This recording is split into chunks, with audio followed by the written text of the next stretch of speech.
All right, Nika, the NFL has denied the Bears the comp picks, and we're talking about it right now. Ladies and gentlemen, can I please have your attention? This bullet just handed to me. And I need all of you to stop what you're doing and listen.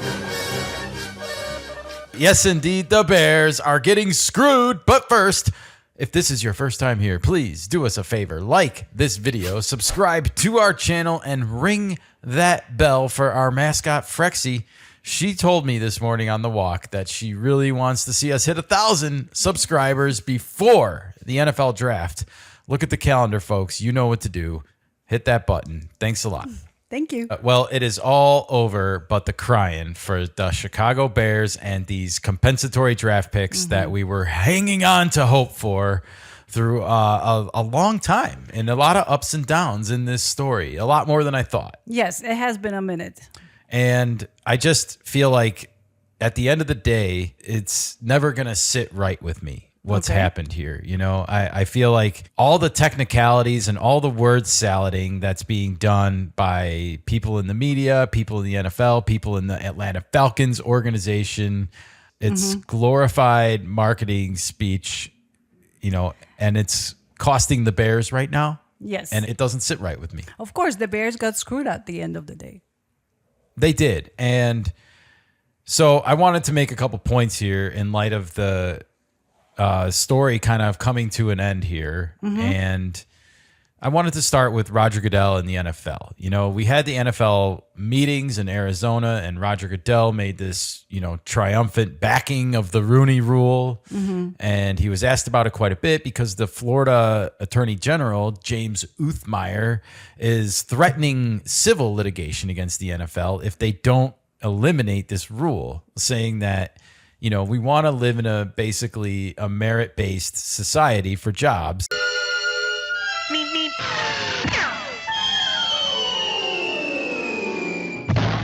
And if that means we don't interview African Americans, well, then so be it. That's kind of the argument that he's making. Okay. The NFL wants to keep the Rooney Rule, which says like you have to interview minority candidates for head coaching jobs and for general manager jobs. You have to interview at least one.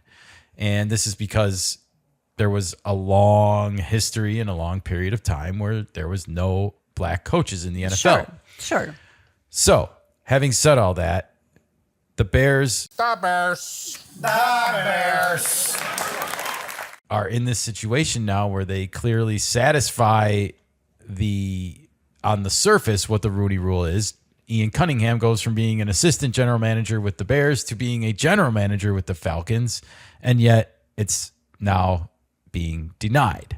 And why is it being denied? That's because the Falcons added a position, president of football operations or whatever it is. Matt Ryan is now doing a job that is considered above Ian Cunningham. So while Ian Cunningham is a general manager in name and probably got a pay raise from what he was making with the Bears, and according to Matt Ryan, is going to be doing all of the same duties that Ryan Poles is doing for the Chicago Bears, like drafting players and evaluating talent and making decisions about how to spend money.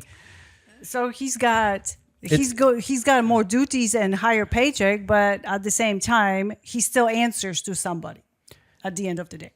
At the end of the day, that's what the NFL has decided. So I don't want to rehash all this. We've posted a video about this in the past, but today I kind of wanted to focus first and foremost on Roger Goodell and the NFL. Okay. I mentioned that he did this press conference and he made a comment or a backing of the Rooney Rule, and yet it feels like that everything in this decision is being made against the spirit of that rule based on a technicality or a word salad or whatever you want to call it. So whenever you have something like this happen where it's arbitrary, you have Roger Goodell, a public figure.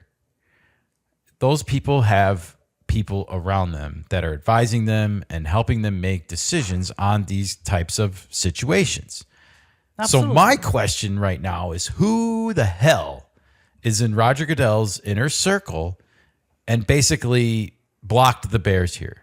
Who has his ear and has a vendetta against the Chicago Bears? I know. Packers fans. You want to get the tinfoil hats out? Or not today? Okay. Not today. We're not going to go there. I mean, I'm just asking in general. It's a I'm fair wondering question. who these people are because, in politics, I feel like we know sometimes who some of these people are that are advising the president to say or go in a direction that they're going in. Here, we don't really know. And the NFL just gets away with whatever they want and saying like, well, we're the NFL, we decided, and there's nothing you can do about it. I know. There's zero transparency on that decision. As a fan, it really is hard to stomach sometimes. It's hard to swallow, especially in a situation like this where a ruling is going so harshly against your team. Yeah. And everybody is out there saying like, yeah, this really doesn't make sense. And this was an easy PR win for the NFL. And yet they chose not to do it. It makes me wonder why. It makes me wonder who is saying this to Roger Goodell that the Bears don't deserve these picks because of this specific language right here. CCC. It says right here, Matt Ryan is the guy now. See? Well, where are the journalists? Where are they in asking those tough questions? Or at least unmasking who these people are. Sure. Because I can't imagine there's more than 5 or 6 of them. No, probably not. When you're talking about an inner circle like this at a company like this, it's very small Yes, team absolutely. of people that are at the top. And Yes. when you're talking about having a conversation about this in smoky rooms with no microphones or cameras, Exactly. that we Dark, know of. smoky rooms, of course. you wonder. Yes. I think it's worth knowing who these people are. And I think the journalists like the Ian Rappaports or the Adam Schefters of the world, especially, probably even the Mike Florios, the Rich Eisens, all those, they know who these people are, but we never hear about them. Those are it's the time to start talking about them. Anonymous sources. They are, aren't they? Yeah. Anonymous sources, and nobody knows who they are. And yet no one wants to then ask these tough questions of these anonymous sources. Where's the anonymous sources on why the NFL made this decision? They are afraid of losing access.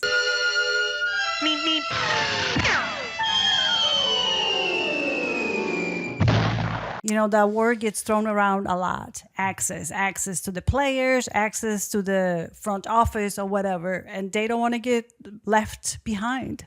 Yeah, and one false move, Yes. you piss off a source, and all of a sudden you're stale bread out there. Yeah. You got nothing. You have nothing. Exactly. You have no anonymous sources. Exactly.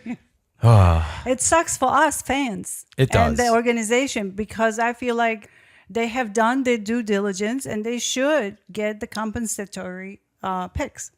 Well, I would love to know from the press or from the media, someone out there, who does Roger Goodell lean on when these types of situations come up?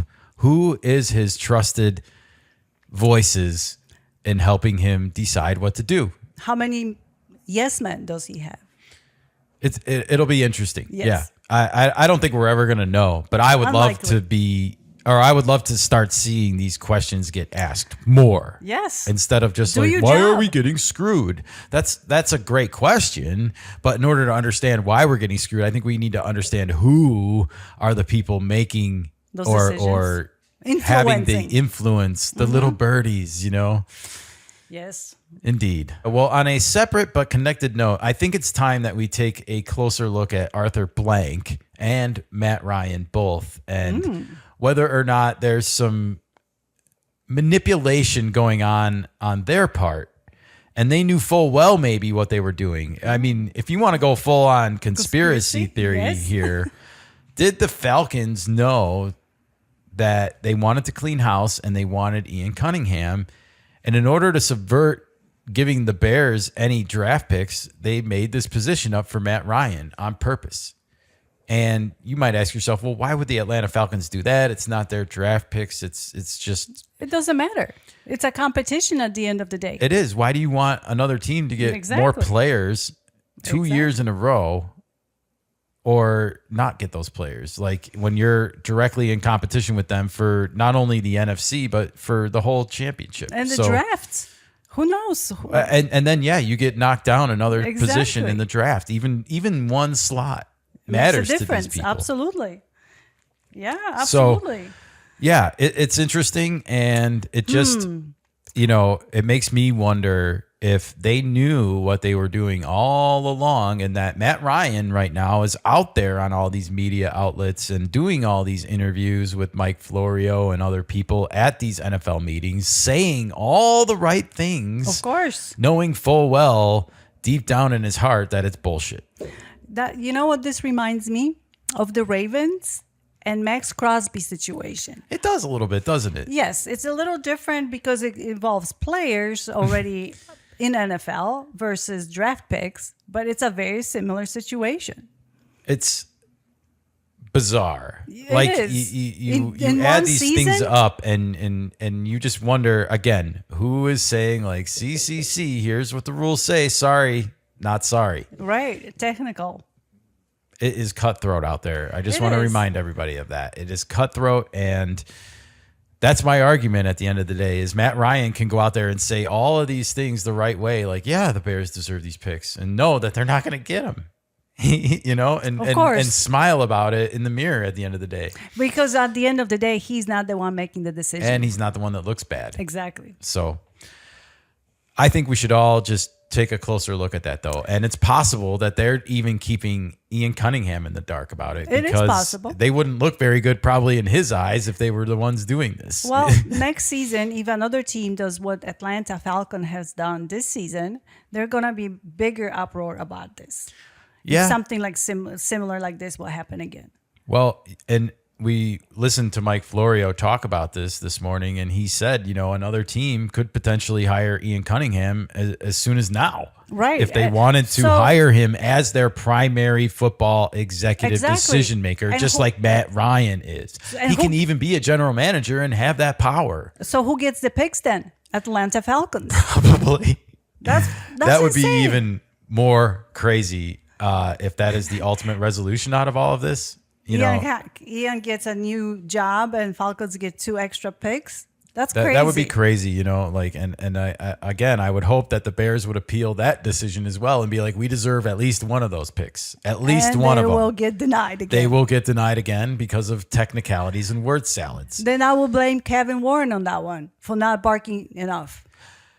Yeah, and using his power, Exactly. I guess, in for the Bears. Exactly. I You're want supposed to be Kevin Warren to be using his full authority and his full power at all times for the best outcome for the Bears. Absolutely. That's his job. Not for himself, not for the people, for the damn Organization. Bears. The Bears. The Bears. The last thing I want to say about this is actually to get into the effects of this, because Greg Gabriel, a insider for the Bears, says with the Bears being denied the comp picks, I feel it almost assures that Ryan Poles will try to trade out of 25. And he's, of course, referring to the 25th overall first-round draft pick the Bears currently hold.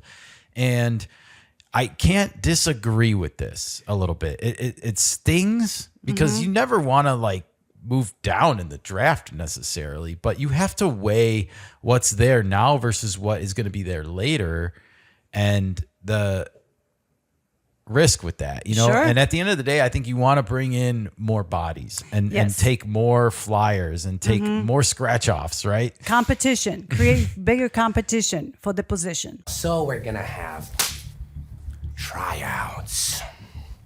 More competition and more guys that are hungry. Yes. Like we talked about after the top 10 draft picks, how it seems like the talent falls off pretty quickly most years, and at the end of the day, there's no guarantees with first round draft picks, and there's no guarantee with third round draft picks or seventh round draft picks. The Bears had great running back production from a 7th round draft pick last year, Kyle Monangai. Absolutely. And people were waiting all day, like, are the Bears going to draft a running back or what? And they finally did in the 7th round, and people were like, well, we'll see.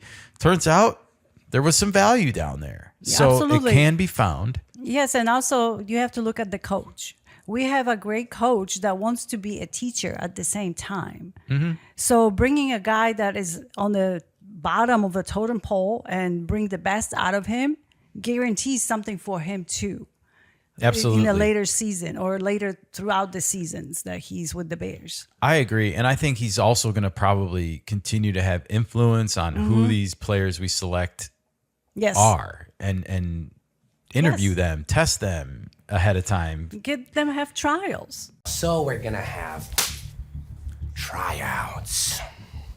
I think Ben Johnson has a nose for bullshit when it comes to sniffing out players and their work ethic. Well, he definitely And- sniffed out Matt LaFleur. Ooh, that smell. So don't hold your breath when it comes to the Bears drafting on the first night of the draft, which is always kind of like anticlimactic It for is. a fan because you want to have an opening night draft pick and be able to talk about something the next morning. And, oh, yeah, we got this new guy. All right. And then Sure. if you punt to the next day, even to get more capital and more players, it still feels anticlimactic. Well, it is what it is. If you're a good team, you're not going to get a first round picks. Absolutely. And so you want to continue being good. We want to Exactly. continue drafting in the 20s and even the 30s if it happens. If it happens. KC has done it for so long. The I Bears know. can be right behind them. Absolutely. Good point. Bringing up the Chiefs. All right. Well, just another year, Chicago Bears. Nick, our guy, says after not getting the compensatory picks from the NFL, the Bears could still want to find a way to get another third-round pick in 26. Tyson Bagent has been discussed as a potential trade candidate and could be worth a third. With no comp picks, are you open to this idea? Nika, I posed the question to you. Are you open to this idea? I absolutely am open to this idea. That gives a chance for Bagent to become a starting quarterback. So you giving Or compete for a job Or- somewhere where exactly. he actually has a legitimate chance. I mean, what team are we talking about? The Cardinals? Well, the Cardinals are one of the few teams that would come up on my radar because they even missed out on the Kirk Cousins sweepstakes here, who went to the Raiders. Well, they probably didn't want him. Yeah, I probably not. They And didn't again, fight you hard just have to enough. wonder what they're thinking, especially because the Raiders are going to get the best quarterback in this draft class, most likely. Sure. And that just leaves the Cardinals as kind of this lone team that hasn't really decided what direction to go in. Mm-hmm. And yet they do have a new offensive coach. You brought it up already, Mike LaFleur, Matt LaFleur's brother. Yes. So, could he want to pry someone away from Ben Johnson's Bears? I think Ben Johnson and the Bears and Ryan Poles do value Tyson Bagent a lot more than I thought going into this offseason. I thought it was for sure that he was gone already. Well, the Bears need a second quarterback. Well, I just think in this is a case. great tweet by Nick because I do think that one of the reasons they were hanging on to Bagent was because they were like, oh, well, we're going to have these comp picks. We're going to get these, they kept telling themselves they're going to get them. And now they don't have them for sure. And it makes you wonder if it'll just change the landscape. Of course. And now they have a potentially tradable piece for those picks, for some kind of a pick, I guess. Absolutely. Great tweet by Nick here again. Mm-hmm. And I have to say, I am open to this. Yes. I don't think that Keenum is the backup that we need on the roster, though, either for emergency situations. You need a backup He's quarterback. a mentor for Caleb on the roster. You don't want to rely on the 38-year-old veteran when it comes to coming in and saving your season. I'd much rather have Tyson Bagent on backup just in case. Don't want to put those thoughts out into the air. I'm not Hey. even saying the quiet part out loud, all right? So Aaron I'm not going to. Aaron Rodgers is available. Well, I don't think anyone wants to bring that head case into their locker room, except for maybe Sean Payton, apparently. Oh? We'll have to see if any fruit comes from that craziness. You never know. All right. Well, that's all she wrote for the comp picks. It's over. It's done. Let us know your thoughts in the comments below. Did the Bears get screwed here? Do you want to see the Bears trade out of the first round? Do you want to see them possibly trade Tyson Bagent? Is there anyone else on the roster that you think is worth moving still and could be worth a pick or two, even in the 4th or 5th rounds? Let us know what you want the Bears to do in the comments below, and we will choose some good responses and read them on the air.